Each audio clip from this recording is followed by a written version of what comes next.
अस्सलाम वालेकुम नाज़रीन। आजकल हम देखते हैं कि दुनिया में कोई ना कोई इंसान किसी ना किसी बीमारी में मुब्तला है और बहुत से लोग बहुत अजीबो-गरीब बीमारियों में मुब्तला हैं। इन्हीं अजीबो-गरीब अलग अलग बीमारियों को जानने के लिए डॉक्टर्स टेस्ट करते हैं। इन्हीं टेस्ट में से एक टेस्ट है MRI स्कैन। हो सकता है आप में से किसी न किसी ने इसका नाम सुना ही होगा, लेकिन हम में से बहुत कम लोग इस MRI स्कैन के बारे में जानते होंगे। इस स्कैन ने डॉक्टर्स का काम और भी आसान कर दिया है। इस स्कैन से इंसान के जिस्म के अंदर किसी भी बीमारी का पता लगाया जा सकता है और ये मरीज की बीमारी का पता लगाने का सबसे आसान तरीका है और ये बीमारी का पता बिल्कुल सही तरीके से लगाता है।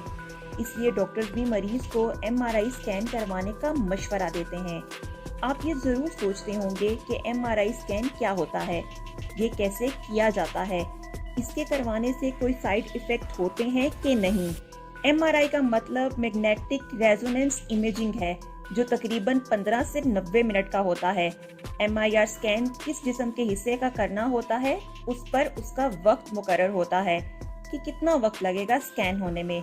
दूसरे टेस्ट जैसे सिटी स्कैन और एक्सरे में हार्मफुल रेडिएशन का इस्तेमाल होता है, लेकिन MRI में रेडिएशन की बजाय मैग्नेटिक फील्ड्स का इस्तेमाल होता है, इसलिए ये दूसरे टेस्ट से अलग माना जाता है।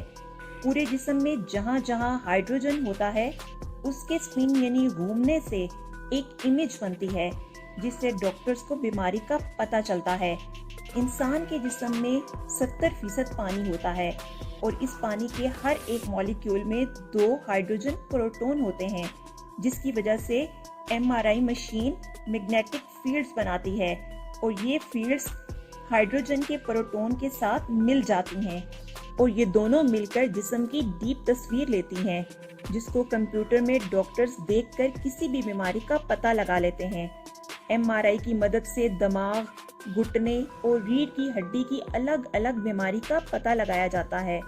MRI करवाने से पहले कुछ बातों का ख्याल रखना पड़ता है। अगर इन बातों का ख्याल ना रखा जाए तो मरीज को काफी मुश्किल पेश आ सकती है।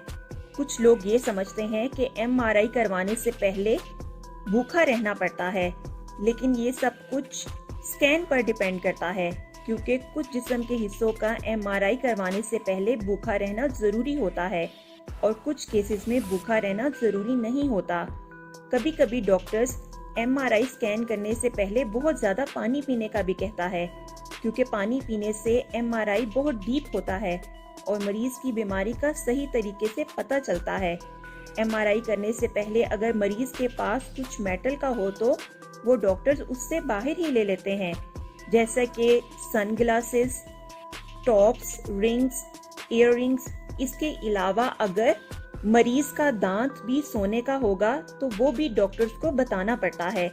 बल्कि अगर किसी के जिस्म पर टैटू भी बना हो तो इस मरीज को MRI करने में काफी मुश्किल पेश आती है। आप ये सोच रहे होंगे कि मेटल क्यों पूरी तरह से मरीज से ले लिया जाता है, मेटल में MRI क्यों नहीं हो सकता।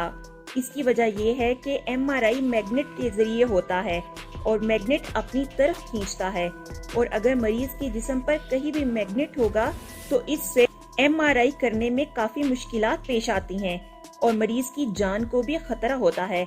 इसलिए MRI करने से पहले मेटल की सब चीजें ले ली जाती हैं। MRI के दौरान हॉस्पिटल वाले कपड़े पहनने पड़ते हैं।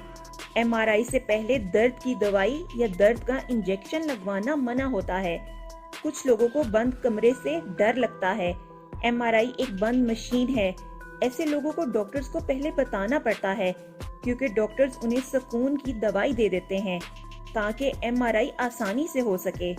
MRI में एनेस्थीसिया का इस्तेमाल बच्चों के लिए किया जाता है, क्योंकि बच्चे एक जगह नहीं रह सकते, इसलिए उनको आराम से टिकने के लिए एनेस्थीसिया का इस्तेमाल दिया जाता है।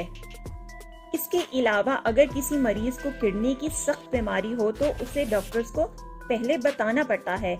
तो डॉक्टर्स ये चेक करते हैं कि उसके गुर्दे कितने अच्छे से काम कर रहे हैं। अगर उस मरीज के गुर्दे सही तरीके से काम ना कर रहे हों तो उसका MRI नहीं हो सकता। आपके जहन में आ रहा होगा कि MRI होता कैसे है। MRI एक सिलेंडर की तरह की मशीन होती है, जिसकी दोनों तरफ की साइड्स खुली होती हैं। मरीज को एक बिस्तर पर लटा दिया जाता है जो मोटर से चलता है। उस पर बिस्तर को सिलेंडर में रख दिया जाता है जिसमें मरीज का मैग्नेटिक फील्ड के जरिए एमआरआई होता है। एमआरआई 15 से 90 मिनट का होता है जिसमें मरीज को कौन सी बीमारी है उसका डीप मुआयना किया जाता है। एमआरआई कंप्यूटर के जरिए स्कैन होता है।